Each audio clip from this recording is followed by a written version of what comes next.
Good day, Mom and Sir. I am Irene Oka, 33 years old, married, blessed one child, age of 3 years old. I am college graduate of Information Communication Technology. I have work experience in abroad, in Hong Kong for 2 years. I serve 3 members of the family, including Mom, Sir, and their one child, age of newborn baby. My duties and responsibilities of them are housekeeping, washing the clothes, ironing, marketing, car washing, taking care of pets, and taking care of children. The reason why I'm leaving end of contract. To my future employer in Hong Kong, Mom and Sir, please choose me. You can trust me because I am hardworking person, happy person, loyal, humble, and trustworthy.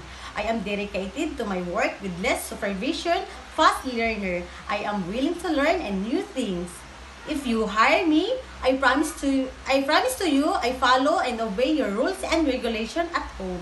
I promise to you finish my 2 years contract with you. You can renew me more years if you want. Very much thank you. I want to work in Hong Kong to support my family and the future of my children. I treat your family and I love your children as my own. Thank you, Mom and Sir. See you in Hong Kong. God bless!